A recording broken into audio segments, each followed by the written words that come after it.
एक बार एक सखी महाराज जी की कथा में नित्य जाती, कथा को श्रवण करती, और कथा जब श्रवण होती तो बड़ा आनंद आता कथा में। और सखी का मन ऐसा लग गया कि वाह, अब तो कथा सुननी चाहिए, नित्य जाएं, कथा को श्रवण करें, बैठें, पूजन करें, कथा सत्संग हो। लेकिन भाद्रपद का माह, बरसात अत्याधिक, सखी नदी गांव उस तरफ, गांव इस तरफ, खेत से बेचारी आए और महाराज जी ने कथा सुनाई। और कथा में ये अर्धाली सुना दी कि जा सुनाम सुम रही एक बार, उतरहि नर भव सिंधु अपारा। सखी ने विचार किया, अब बेचारी इतनी ज्यादा पढ़ी लिखी तो रहती नहीं है, तो विचार किया कि जब एक बार नाम लेने से भव सिंधु, सिंधु सागर समुद्र तर सकते, ये नदी क्यों नहीं पार हो सकते। बोले बरसात में नौका पार करके आना पड़ता, नौका वाले को पैसा देना पड़ता है, और कैसे फिर मैं आऊं। तो बोले अब नौका की जरूरत नहीं, क्यों, महाराज जी ने तो कह दिया है। इसलिए विश्वास बना लिया और बस परमात्मा का नाम लेकर के अब वो चल देती, और जैसे ही जाती तो वो नदी में बस भगवान का नाम लिया और बस थोड़े थोड़े जल में पार आ जाए, कितनी नदी ना हो। तो 2 दिन सखी को ऐसे आते हो गए, तो तीसरे दिन उस सखी के मन में भाव जागृत हुए। भाव क्या जागे कि महाराज जी ने बड़ी कृपा करी, बड़ा आशीर्वाद दिया। कौन सा कि भाई अभी तक मैं नौका में आती थी तो पैसा देना पड़ता था, लेकिन अब महाराज जी ने मुझे मंत्र बता दिया, अब इसमें मेरे पैसे नहीं लगते, कुछ नहीं होता, इसलिए महाराज जी का निमंत्रण करके भोजन ही करा दूं। ये क्या कम बात है, भाई दान दक्षिणा ज्यादा नहीं दे पा रही हूँ, क्योंकि ब्राह्मण की भोजन से तृप्ति होती, इसलिए ब्राह्मण को भोजन करा देती हूँ। ऐसा मन में विचार करके सखी ने बोल दिया, बोले महाराज जी आज शाम की प्रसादी मेरे यहाँ रहेगी, मेरी विशेष इच्छा है, आपको जो भी व्यवस्था लगे मुझे आदेश कीजिएगा, मैं आपकी संपूर्ण चूल्हा चौका तैयार करके रखूंगी, आप अपने हाथ से जो प्रसाद बनाएंगे ठाकुर जी को पवाइए और आप प्रसाद पाइए, मैं धन्य हो जाऊंगी। महाराज जी ने कहा ठीक है गोपी, तुमने कहा है, और जब तुमने कहा है तो किसी का निमंत्रण ठुकराया नहीं जाता, तो वो तैयार हो गए महाराज जी। और जब तैयार हुए और जब चले,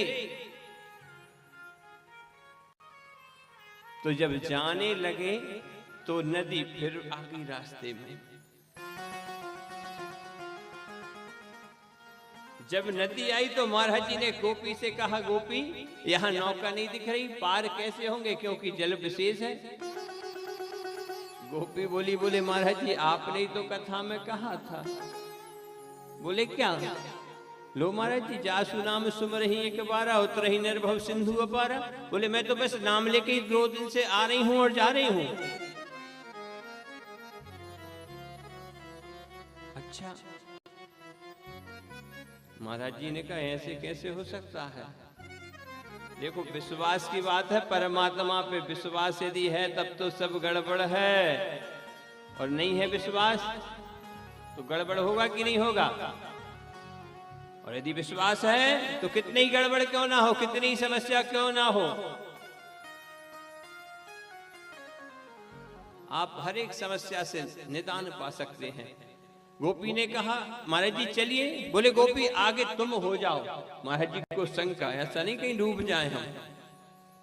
गोपी ने परमात्मा का नाम लिया और बस उतरे अथाह जल में गोपी चली तो पैरों के पंजे पंजे डूबे और बस भगवान का नाम लेते जाए और गोपी आगे बढ़ती जाए। पंडित जी को विश्वास नहीं। देखो जबकि वही पुराण वक्ता है, प्रवचन कर रहे कह रहे हैं, लेकिन विश्वास नहीं है। और बट विश्वास अचल निज, हाँ पहले विश्वास भी जमाओ परमात्मा पे, आस्था लगाओ केंद्रित कि परमात्मा ये काम कर सकते हैं। यदि आपकी आस्था ही नहीं है, विश्वास नहीं है, तो नर्मदा जी भी कुछ करने वाली नहीं है। नर्मदा जी का पानी है फिर तो, और नहीं है तो बड़े से बड़े कैंसर की दवाई भी है नर्मदा मैया का जल।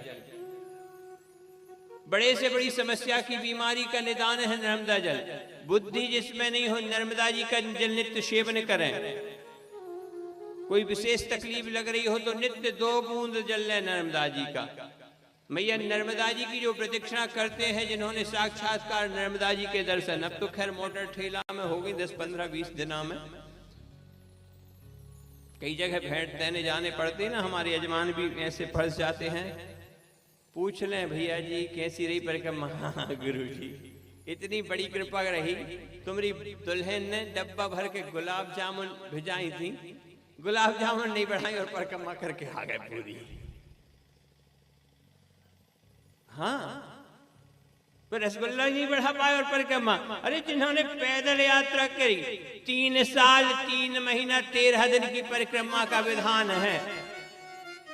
और हमने आपसे अमरकंटक की कथा के लिए क्यों उद्देश्य प्रेरित किया है कि 3 मार्च से 9 मार्च अमरकंटक में जो कथा है,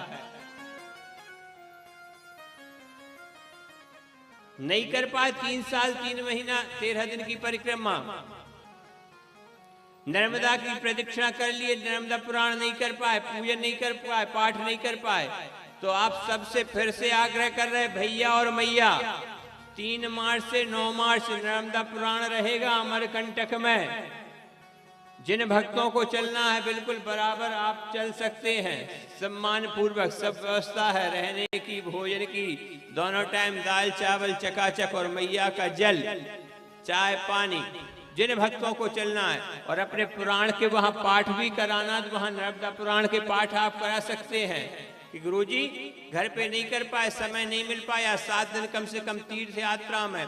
और जब 3 दिन का नर्मदा पुराण में लिखा है कि 3 दिन के यदि वहां हम दर्शन कर लें, पंचकोशी परिक्रमा कर लें, नर्मदा जी का जो मंडप है वहां पे मढ़वा, वहां से जो पंचकोशी परिक्रमा होती है, गढ़ाई सोहरा है, माई की बगिया है, जो पंचकोशी हम प्रदक्षिणा करते, ज्यादा नहीं कर पाए तो शिवरात्रि की रात्रि, एक रात्रि यदि अमरकंटक में विश्राम कर लें तो जितने तीर्थों का पुण्य है सब अमरकंटक में आपको प्राप्त हो जाएंगे। तो मैया ने ये सौभाग्य हमें दिया है, तो हम दे रहे हैं आपको मौका, तो आप भी मार लो चौका। बोलो नर्मदा मैया की जय हो। और नहीं तो फिर भैया कोई बात ही नहीं है, इसलिए तो आपकी स्वेच्छा। तो नर्मदा जी की कथा विश्वास करके, यदि मैया पे विश्वास है, दृढ़ विश्वास, गोपी ने कहा चलिए महाराज जी, महाराज जी ने नाम लिया, पर महाराज जी को डर ऐसा नहीं हो डूब जाए, और अंतोगत्वा यही हुआ, गोपी तो नाम ले लेकर के पार हो गई। और पंडित जी जाते जाते गोविंदाय, तो साहब दिखाने का नाम भी नहीं लेना, तो क्या करना है,